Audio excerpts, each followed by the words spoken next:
It's really important that we can apply the properties of integration. So knowing that if I integrate from 0 to 3, I'm going to get a value of 4, and from 3 to 7, I'm going to get a value of -1, I can actually answer all of these questions by applying my knowledge of the property. So we're going to set this up as separation, and we're going to say that we're going to integrate from 0 to 3, f of x dx, and then we're going to add the integral from 3 to 7. Now, I was given the integral from 3 to 7. We want to pay attention to the order. Make sure that it is from 3 to 7 and not from 7 to 3, situations like that. We just want to pay attention to that. So I have those values, so simple enough. This is just going to be 4 plus a -1 or -1, so we end up with 3 as the area under the curve. Remember, this negative means that I dipped below the x-axis more than I was above the x-axis. So I may have been above for a while, but that negative area does indicate below the x-axis. Now 2b is kind of interesting because it does flip this order.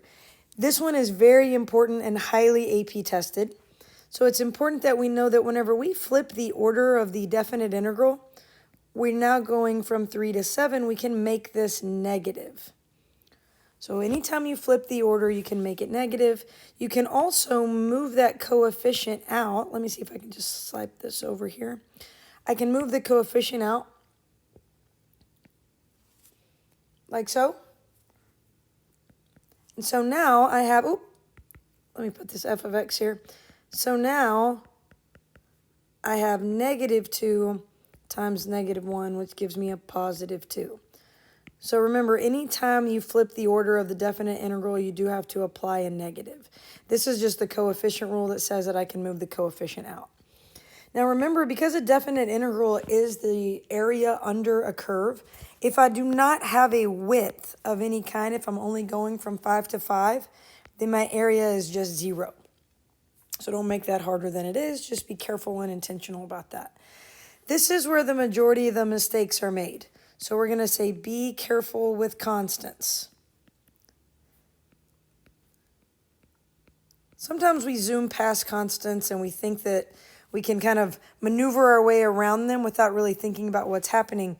But remember, the separation of this it really matters, because we're going to go the integral from 0 to 3 of f of x dx, and you are also integrating 5. The integral of 5 is not 5, and the integral of 5 is not 0. Remember, this represents basically a rectangle. This would be a rectangle with a height of 5 and a width of 3. And because we are trying to find the area, we're going to have to be very, very intentional. Now, 0 to 3 was given to me, right? So I've got that here.